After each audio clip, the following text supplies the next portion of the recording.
নমস্কাৰ নিউজ নাওৰ বাতৰিলৈ স্বাগতম জনাই ষ্টুডিঅ'ত মই অনুপম বৰা চাওঁ আহক কি আছে আজি আমাৰ সংবাদত বহিৰাগত ব্যৱসায়ী প্ৰতিষ্ঠান কুইপৰ 2 অভিযন্তাৰ মুক্তিৰ সময়সীমা উকলিবলৈ মাজত মাত্ৰ 6টা দিন বাকি মুক্তিৰ বাবে কাটৰ অনুৰোধ অভিযন্তাৰ প্ৰণৱ কুমাৰ গগৈ পত্নীৰ বহিৰাগত ব্যৱসায়িক প্ৰতিষ্ঠান কুইপৰ 2 অভিযন্তা ক্ৰমে শিৱসাগৰ চহৰৰ ষ্টেচন চাৰিআলিৰ হাবিৰাম বৰা পথৰ প্ৰণৱ কুমাৰ গগৈ আৰু বিহাৰৰ ৰাম কুমাৰে বৰ্তমানলৈকে পোৱা নাই মুক্তি আলফা স্বাধীনে বান্ধি দিয়া সময়সীমা উকলিবলৈ মাজত 6টা দিন বাকি কুইপ প্ৰতিষ্ঠানৰ বিষয়া দুগৰাকীৰ ক্ষেত্ৰত সময়সীমা বান্ধি দিয়াৰ ভিতৰত ব্যৱস্থা নললে পৰিস্থিতি ভয়াৱহ হোৱাৰ হুংকাৰ দিছিল আলফা স্বাধীনে ইফালে শিৱসাগৰৰ অভিযন্তাগৰাকীৰ বাসগৃহত কান্দোনৰ ৰোল অসম চৰকাৰ কুইপ আৰু আলফা স্বাধীনলৈ আহ্বান মুকলি কৰি দিয়ক দুয়োগৰাকীক কিমান অনুৰোধ কৰিম বুলি কাটৰ আহ্বান সংবাদ মাধ্যমৰ আগত অভিযন্তাগৰাকীৰ পত্নীৰ মই অসম চৰকাৰক অনুৰোধ কৰিছিলোঁ মই তেওঁলোকে কি কৰিছে নাজানো মই এতিয়াও তেওঁলোকক মই অসম চৰকাৰক কাটৰ অনুৰোধ কৰিছোঁ তেওঁলোকে যাতে সোনকালে মোৰ স্বামীক সোনকালে ঘূৰাই অনাত যাতে আমাক সহায় কৰে সেইটো মই আশা তেওঁলোকলৈ তেওঁলোকৰ ওপৰতে মোৰ আশা আৰু কুইপৰ কোম্পানীটোকো কৈছোঁ যে মই অনুৰোধ কৰিছোঁ তেওঁলোকে যাতে 16 তাৰিখৰ আগত 2জন ব্যক্তিকে যাতে সুশৰীৰে উভতাই অনাত সহায় কৰে তেওঁলোকক মই কাটৰ অনুৰোধ কৰিছোঁ আৰু পৰেশ বুঢ়ীয়া ডাঙৰে দিবলৈ মই ককাইদেউ হিচাপে তেওঁক মই ভৰিতে ধৰিছোঁ তেওঁ যাতে মানুহকেইজন আমাৰ পৰিয়ালটো ৰোগীয়া পিতৃ মাতৃ মুকলৈ যায় আৰু ল'ৰা ছোৱালীকেইটাৰ মুকলৈ যায় যাতে সোনকালে উভতাই আনি দিয়ে তাকে মই আৰু কামনা কৰিছোঁ মই আৰু ক'বলৈ মোৰ কোনো ভাষা নাই মই বহুতবাৰ অনুৰোধ কৰিছোঁ আৰু মই কিমান অনুৰোধ কৰিম তেওঁলোকে যাতে সোনকালে মোৰ স্বামীক ঘূৰাই দিয়ে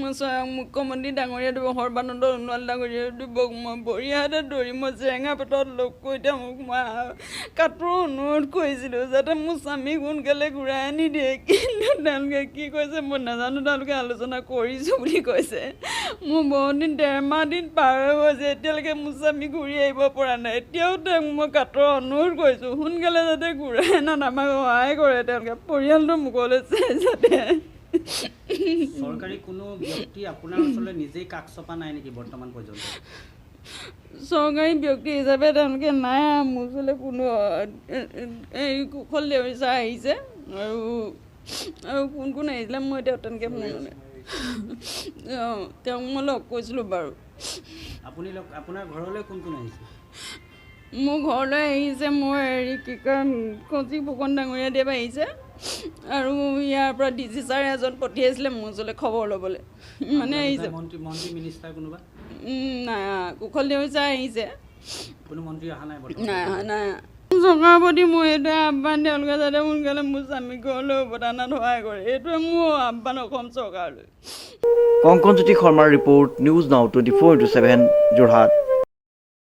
যোৰহাটত আৰক্ষীৰ বৃহৎ সফলতা জালত পৰিল 3 দুৰ্ধৰ্ষ গভাইট চোৰ যোৰহাট আৰক্ষীৰ বৃহৎ সফলতা জালত পৰিল 3টা দুৰ্ধৰ্ষ গভাইট চোৰ লক্ষাধিক টকাৰ সা সামগ্ৰী উদ্ধাৰ চোৰকেইটাৰ পৰা সোণৰূপৰ গহনাকে আদি কৰি উদ্ধাৰ হয় 16টাকৈ মোবাইল ফোন নগদ 12,500 টকা চোৰকেইটাৰ পৰা উদ্ধাৰ চুৰিৰ বাবে ব্যৱহাৰ কৰা সা সামগ্ৰী উল্লেখযোগ্য যে যোৰহাটৰ ফাঁচিয়ালি আৰু পূজাডুবিৰ ভাড়াঘৰৰ পৰা আটক চোৰকেইটা বিভিন্ন কামৰ অজুহাতত যোৰহাটত বাস কৰি আহিছিল চোৰকেইটা আৰক্ষী জালত হজৰত আলী তৈবুৰ ৰহমান আৰু ৰফিকুল ইছলাম হজৰত আলীৰ ঘৰ শোণিতপুৰৰ ঢেকীয়াজুলিত তৈবুৰ ৰহমানৰ ঘৰ নগাঁও জুৰিয়াত আৰু ৰফিকুল ইছলামৰ ঘৰ তেজপুৰত চোৰকেইটাৰ পৰা উদ্ধাৰ AS-12U 3789 নম্বৰৰ এখন পালচাৰ আৰু 150 এখন বাইক যোৰহাট থানাৰ কেছ নম্বৰ 157/2021 এইটো এটা বাগলাৰী কেছ আছিলে তাৰ চুৰি হোৱা এটা মোবাইলৰ ব্যৱহাৰৰ আঁত ধৰি IMEI নাম্বাৰৰ আঁত ধৰি মানে আমি TSI যোৰহাট পুলিচ ষ্টেচন আৰু আমাৰ ষ্টাফ OP ষ্টাফ আৰু যোৰহাট পুলিচ ষ্টেচনৰ ষ্টাফ ৰাইডাৰ পাৰ্টিৰ লগত আমাৰ SP ছাৰ এডিশ্যনেল ছাৰ আৰু DSP ছাৰৰ মানে নিৰ্দেশন আমি ৰাতি TSI আমাৰ ৰাজীৱ দাসৰ সহযোগত পূজাডুবি অঞ্চলত যোৰহাটৰ পূজাডুবি অঞ্চলত আমি ৰেড মাৰিছিলোঁ আৰু লগতে আমি একেটা সময়তে আমি এই ফাঁচিয়ালি মথাউৰিৰ ওপৰতো এটা ভাড়াঘৰ ৰেড মাৰি মানে 3জন চোৰ গ্ৰেপ্তাৰ কৰিছে। তেওঁলোকৰ পৰা আমি বৃহৎ সংখ্যক মোবাইল ফোন, প্ৰায় 16টা মোবাইল ফোন বিভিন্ন মডেলৰ সৰু ডাঙৰ, লগতে সোণ ৰূপৰ বহুতো গহনা আৰু কিছুমান মানে ভঙা চিঙা অৱস্থাত পোৱা বহুতখিনি অসমীয়া সোণৰ কেঁচা সোণৰ গহনা, লগতে LCD, ইণ্ডাকশ্যন, ৰূপৰ গহনা, আকৌ বহুতো পাৰফিউম পৰ্যন্ত, ব্লেংকেট, কাপোৰ কানি, যিবোৰ মানে তেওঁলোকৰ লগত মেচিং নকৰে। আৰু বহুতখিনি বস্তু আমি বহুত দামী ব্ৰেণ্ডৰ কাপোৰো আমি কিছু উদ্ধাৰ কৰিছোঁ। ইয়াৰ লগতে কাঁহৰ কিছুমান বাচন বৰ্তনো উদ্ধাৰ কৰিছোঁ। গতিকে আমি ভাবিছোঁ তেওঁলোকৰ আমি সোধপোছ চলাই আছোঁ। ছাৰহঁতে আমাৰ SP ছাৰ, এডিশ্যনেল ছাৰহঁতে সোধপোছ কৰি আছে 3জন চোৰক। কিমান টকা পোৱা হৈছে? টকা প্ৰায় 12,500। নামকেইটা কি আছিলে তেওঁলোকৰ? নামকেইটা মই চাই দিছোঁ আপোনালোকৰ। হজৰত আলী, তেওঁ 35 বছৰ বয়স, এজন হ'ল তৈবুৰ ৰহমান আৰু এজন ৰফিকুল ইছলাম। আৰু হজৰত আলীৰ ঘৰ হ'ল আমাৰ ঢেকীয়াজুলি, শোণিতপুৰ ডিষ্ট্ৰিক্টৰ 2জন আছে, এজন ৰফিকুল ইছলাম আৰু হজৰত আলী হ'ল শোণিতপুৰ, আৰু তৈবুৰ ৰহমানজন হ'ল মানে নগাঁও ডিষ্ট্ৰিক্টৰ। তেওঁলোকে বিভিন্ন পেচা হেৰিয়ত চেলুলৈ ইয়াত আছেহি। কিছুমানে যদি নাৰিকল গছ চাফা কৰে, কিছুমানে টাইলছৰ, কিছুমানে ডেইলি ভঙা চিঙা বস্তু নিয়াৰ অজুহাতত দেখাই ঘৰ গৈছিলে। ইয়াৰ লগতে আমি এখন মটৰচাইকেলো 150 পালচাৰ ব্লেক কালাৰ। সেইখন চুৰি নহয়, আমি হেৰি চলাই আছোঁ, চুৰি নহয় আচলতে সেইখন ব্যৱহাৰ কৰে তেওঁলোকে। প্ৰথমতে সেইখনত উঠি ঘৰবোৰ চাইগৈ যে কাৰ ঘৰত কি আছে নাই, মানুহ আছে নে নাই, সেইটো ৰেকি কৰিবৰ কাৰণে মানে আহি পিনি এইটো কাম কৰে। কংকন জ্যোতি শৰ্মাৰ report, news now 24/7 Jorhat. Angel in restaurant. Jorhat চহৰৰ গাতে লাগি থকা পতিয়া গাঁৱৰ পতিয়া ফকলা পথাৰত প্ৰাকৃতিক সৌন্দৰ্যৰে ভৰপূৰ এক নিৰিবিলি মনোৰম প্ৰাকৃতিক পৰিৱেশৰ বুকুত নতুনকৈ জন্ম লাভ কৰিলে এঞ্জেল ইন ৰেষ্টুৰেণ্ট নামৰ এখনি সম্পূৰ্ণ অসমীয়া খাদ্য সম্ভাৰৰ ৰেষ্টুৰেণ্ট। ৰাষ্ট্ৰীয় বঁটাপ্ৰাপক নৱনীতা দাসৰ নিজা প্ৰচেষ্টাত গঢ় লোৱা ৰেষ্টুৰেণ্টখনিত নৱনীতা খেতি ফাৰ্মত নিজাববীয়াকৈ উৎপাদিত চাউল, মাছ, শাক পাচলিৰে থলুৱাভাৱে ৰন্ধা সুস্বাদু অসমীয়া ব্যঞ্জন পোৱা যায় উচিত মূল্যত। বিয়া, জন্মদিন আদি পাৰ্টিৰ বাবেও সুব্যৱস্থা আছে এঞ্জেল ইন ৰেষ্টুৰেণ্টত। গতিকে আজিয়েই আহক আমাৰ ৰেষ্টুৰেণ্টলৈ আৰু সোৱাদ লওক বিভিন্ন অসমীয়া থলুৱা খাদ্য সম্ভাৰৰ। আমাৰ ঠিকনা Angel in restaurant, Nabanita farm কাম নাৰ্চাৰী কেম্পাছ, পতিয়া ফকলা পথাৰ, পতিয়া গাঁও, যোৰহাট, অমৰাৱতী বৃদ্ধাশ্ৰমৰ ওচৰত। আমাৰ ফোন নম্বৰ 7576918243। আগবাঢ়িছোঁ আমাৰ পৰৱৰ্তী বাতৰিলৈ। টিয়কত কংগ্ৰেছৰ বুথ সন্মিলনত ছত্তীশগড়ৰ মুখ্যমন্ত্ৰী ভূপেশ বাঘেল। নিউজ নাওৰ এক ৰিপৰ্ট। টিয়কত কংগ্ৰেছৰ বুথ সন্মিলনত ছত্তীশগড়ৰ মুখ্যমন্ত্ৰী ভূপেশ বাঘেল উপস্থিত। উল্লেখযোগ্য যে 102 নং বিধানসভা সমষ্টিৰ কাকজানত অনুষ্ঠিত হয় কংগ্ৰেছৰ বুথ সন্মিলন। অনুষ্ঠানত অংশগ্ৰহণ কৰে ছত্তীশগড়ৰ মুখ্যমন্ত্ৰী ভূপেশ বাঘেল আৰু প্ৰদেশ কংগ্ৰেছৰ সভাপতি ৰিপুণ বৰা। সমষ্টিটোৰ 171টা বুথৰ প্ৰায় 4 সহস্ৰাধিক কংগ্ৰেছৰ কৰ্মী উপস্থিত থাকি আগন্তুক নিৰ্বাচনৰ ৰণদুদুম্ভি বজায়। लेकिन इस समय उस पिछले समय जो गलती हुई थी उसको दूर करते हुए आगामी विधानसभा चुनाव निश्चित रूप से जीतेंगे। सर, राहुल गांधी जी आएगा असम के जी हाँ, 14 तारीख को राहुल जी का कैसा इम्पैक्ट होगा इलेक्शन का? निश्चित रूप से राष्ट्रीय अध्यक्ष हमारे राष्ट्रीय नेता आएंगे, उसका असर तो निश्चित रूप पड़ेगा। आजमल का साथ आपका महागठबंधन चल रहा है। कल आजमल साहब ने आपका कांग्रेस एक विधायक इलियास अली उसको गो बैक धरे दिया वो पब्लिक मीटिंग में। अब मुझे इसकी जानकारी नहीं है, उसके बारे में किसी से सर, दिल्ली से जो प्रोटेस्ट हुआ है, कृषक का प्रोटेस्ट हुआ है, जो फार्मर्स प्रोटेस्ट, हाँ हाँ, आपका व्यू प्लीज सर। सीधी बात है, किसान जो मांग कर रहे हैं वो समर्थन मूल्य मांग रहे हैं और उसे भारत सरकार को मान लेना चाहिए। 3 कानून जो बनाए हैं किसान खुद नहीं चाहते, उसको वापस लेना चाहिए। उसका समर्थन हमारे यहाँ भी सब लोगों ने किया है, लेकिन दुर्भाग्यजनक बात यह है कटीली तार से घेर दिया गया है, गड्ढे खोद दिए गए हैं, नुकीले कील लगा दिए हैं। किसान हैं, दुश्मन नहीं है, इनसे बात करनी चाहिए प्रधानमंत्री।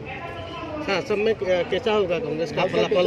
कितना सीट मिलेगा गठबंधन का कांग्रेस का, आपका आइडिया? मुझे इतना मालूम है कि मैं ये दूसरी बार आसाम के दौरे में हूँ और कार्यकर्ताओं में बहुत उत्साह है और मतदाता परिवर्तन का मन बना लिए हैं।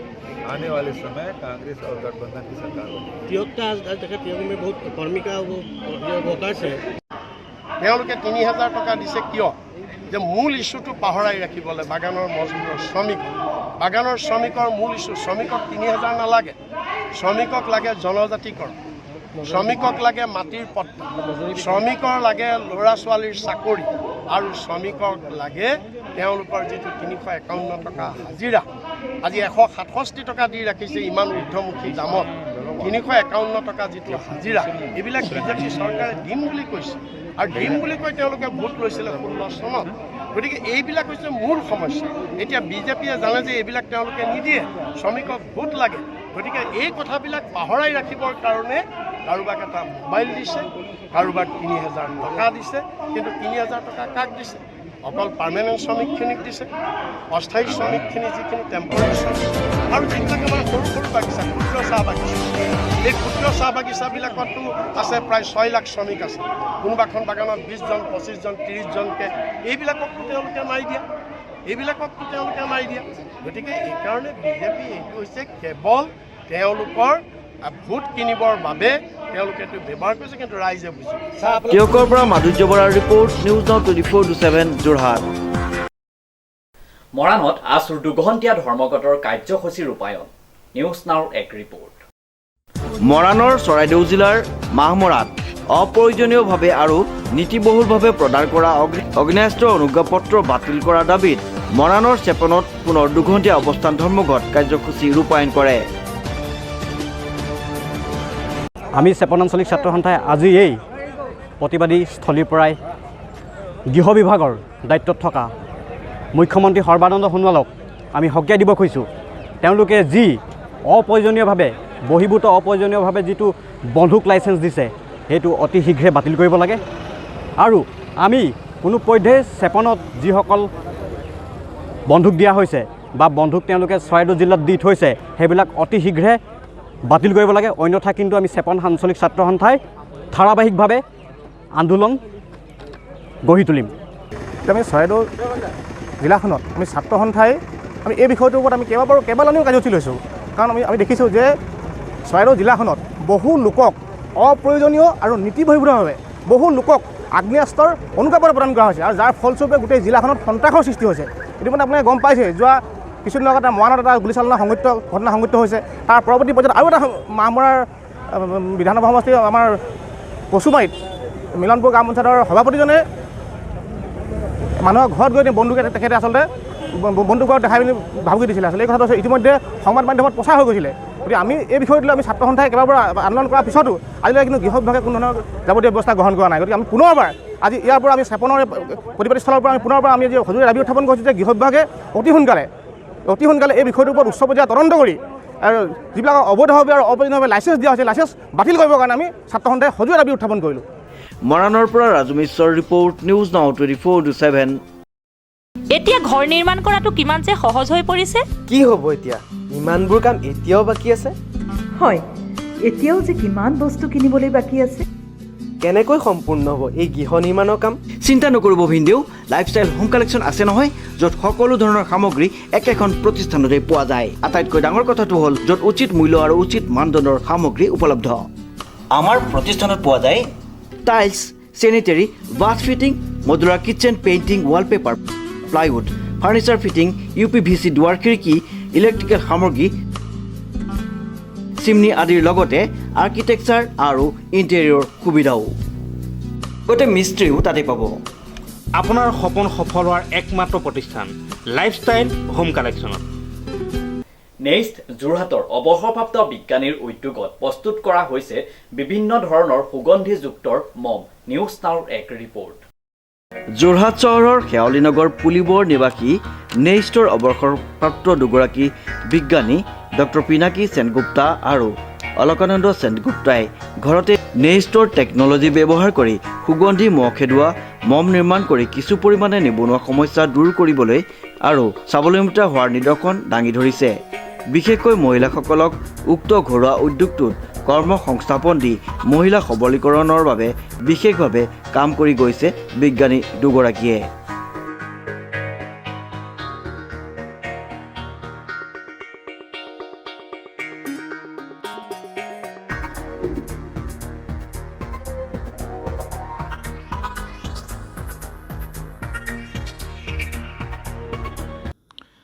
আমি দুইগৰাকী NEIST Jorhat CSR north east institute of science and technology তাৰ অৱসৰপ্ৰাপ্ত বিজ্ঞানী। এখেতে তাৰ বিজনেছ ডেভেলপমেণ্টৰ হেড আছিলে আৰু মই তাৰ মেটেৰিয়েল ছায়েন্সৰ হেড আছিলোঁ। আমি ৰিটায়াৰ্ড হোৱাৰ সময়ত ভাবিলোঁ যে আমি নিষ্টৰে এটা টেকন'লজি ল'ম আৰু সেই টেকন'লজি দি এটা মেনুফেকচাৰিং ইউনিট আৰম্ভ কৰিম, য'ত কিনা মহিলাক আমি উৎসাহ দিম, মহিলা কৰ্মচাৰী আমি কামত লগাম আৰু আমাৰ এই অঞ্চলৰ যিবিলাক মেটেৰিয়েলছ কেঁচা মাল আছে, যেনেকৈ আমি ব্যৱহাৰ কৰা কেঁচা মাল হৈছে ডিগবৈৰ পৰা অনা মোম আৰু অসমত বা নৰ্থ ইষ্টাৰ্ণ ৰিজনত হোৱা এচেঞ্চিয়েল অইলছ, এইবিলাক দি পেলাই আমি কিছু প্ৰডাক্ট নিষ্টৰ টেকন'লজি দি বনাই এফালে মহিলাৰ সবলীকৰণ আৰু এফালে মানুহৰ ওচৰত এইটো প্ৰমাণ কৰা যে নিষ্টৰ টেকন'লজি দি পেলাই ছায়েন্স এণ্ড টেকন'লজি বেছড যিটো মানে বিজ্ঞান আৰু গৱেষণাৰ ওপৰত ভিত্তি কৰি যিবিলাক টেকন'লজি, সেই তেনেকৈ টেকন'লজি মানুহৰ কামৰ কাৰণে লগাব পাৰি আৰু অৰ্থ কৰি এটা উদ্যোগ হিচাপে গঢ় দিব পাৰি। এইটো লৈ আমি আৰম্ভ কৰিছোঁ আৰু এই যিবিলাক আপোনালোকে ইয়াত বস্তু দেখিছে সেই প্ৰডাক্টবিলাক আমি ইয়াত কৰিছোঁ। ইয়াত আমাৰ এইবিলাক হৈছে আচলতে herbal, mosquito repellent, fragrant, candle and diyas, অৰ্থাৎ গছ গছনিৰ পৰা হোৱা তৈলযুক্ত মমবাতি আৰু চাকি, যি কিনা মহক খেদুৱাব, সুন্দৰ এটা সুগন্ধি ৰুমৰ ভিতৰত দিব আৰু পোহৰো দিব, অৰ্থাৎ 3-in-1 কেণ্ডেল বুলি ক'ব পৰা যায়। তাৰ ভিতৰত এইটো 6টা কেণ্ডেলৰ পেকেট আছে। এই 6টা কেণ্ডেলৰ পেকেটৰ ভিতৰত এই এনেকুৱা ধৰণে কেণ্ডেলবিলাক থাকিব, মমবাতিবিলাক থাকিব, ৰঙা, নীলা, সেউজীয়া চব ৰং থাকিব, যাতে খুলিলেই মানুহৰ এটা উৎসাহ পোৱা যায়। আৰু তেনেকৈ 4টা কেণ্ডেলৰ পেকেট আছে, 2টা কেণ্ডেলৰ পেকেট আছে আৰু এইবিলাক আমি গিফ্ট পেকেট হিচাপেও চাকিবিলাক, যেনেকৈ চাকি আপোনালোকে দেখিছে, এইটো খুব কম দামত মানুহে ঘৰত ব্যৱহাৰ কাৰণে ল'ব পাৰিলে, এইটো এটা পেকেজ ল'ব পাৰিলে। আৰু এইবিলাক হৈছে ডিজাইনাৰ কেণ্ডেল, এইটো ঘৰত সজায়ো থ'ব পাৰে, জ্বলালে সুগন্ধ হ'ব, মহ যাব। আৰু এই ডিজাইনাৰ কেণ্ডেলৰ এটা এছৰ্টেড পেকেজ, এতিয়া ভেলেণ্টাইন ডে আহি আছে, এইটো আৰু এটা পেকেজ, এই ভেলেণ্টাইন ডেৰো এইটো ধুনীয়া এটা উপহাৰ হ'ব। ডেকা গাভৰুবিলাকে চিন্তা কৰি চাব পাৰে এইবিলাক কথা। আৰু এনেকুৱা ধৰণৰ প্ৰডাক্টবিলাক আপুনি ইয়াত দেখিছে আছে, এইটো এটা গিফ্ট পেকেজ আছে, এই ধৰণৰ এটা এছৰ্টেড গিফ্ট পেকেজ আছে। এই ধৰণৰ পেকেজবিলাক প্ৰডাক্ট কৰি আমি বজাৰত যাব বিচাৰিছোঁ। তো বৰ্তমান আমাৰ ৱেবছাইটৰ যোগেদি কিছু কম পৰিমাণে অৰ্ডাৰ আহে, আমি দিছোঁ। আমি এমাজনত খুব শীঘ্ৰে আপলোড কৰা হ'ব, এইটো যাব বুলি আশা কৰি আছোঁ। তো যোৰহাটত কিন্তু কেইটামান জেগাত এইটো পায়। এটা হৈছে পৰিবাৰ বুলি যে KV ৰোডত আছে ডিপাৰ্টমেণ্টেল ষ্ট'ৰ, তেওঁলোকে ৰাখিছে।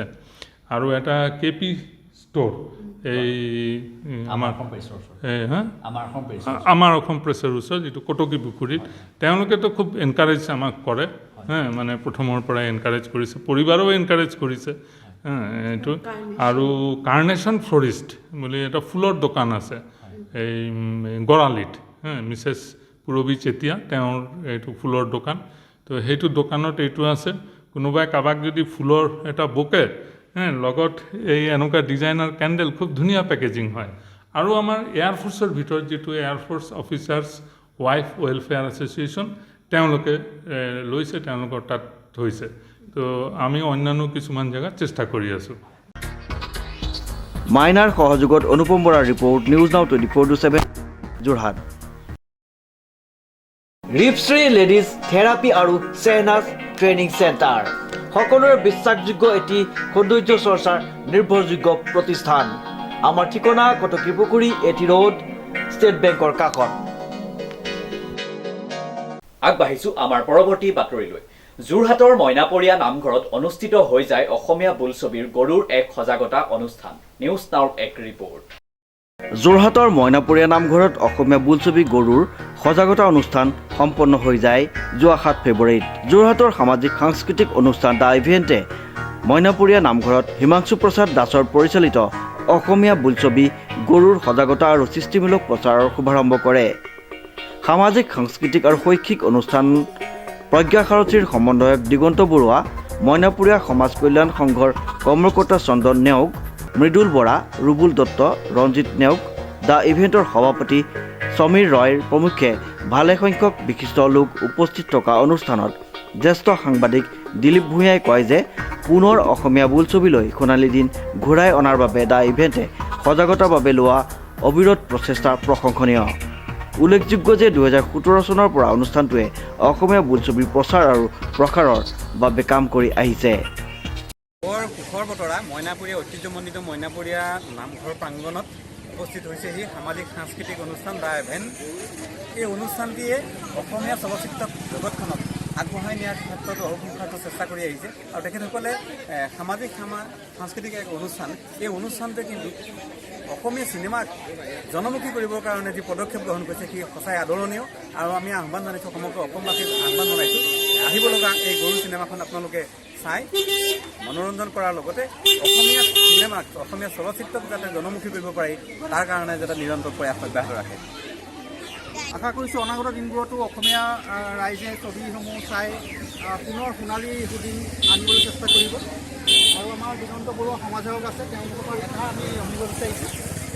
সদায় মইনাপুৰীয়া ভক্তগণ আমি সকলোৱে আজি আহিছোঁ দ্য ইভেণ্ট আৰু আমাৰ প্ৰজ্ঞাসাৰ্থে সহযোগিতা কৰিছে। আমি সকলো আশাবাদী গৰু চিনেমাখন সকলোৱে চাব আৰু অসমীয়া ছবি জগতলৈ এক আশাৰ বতৰা কঢ়িয়াই আনিব। সমীৰ ৰয় report, news now 24/7 Jorhat. News নাওৰ বাতৰি আজিলৈ ইমানেই। বিভিন্ন বা বাতৰি আৰু অনুষ্ঠানৰ বাবে চাই থাকিব নিউজ নাও 24/7। ধন্যবাদ।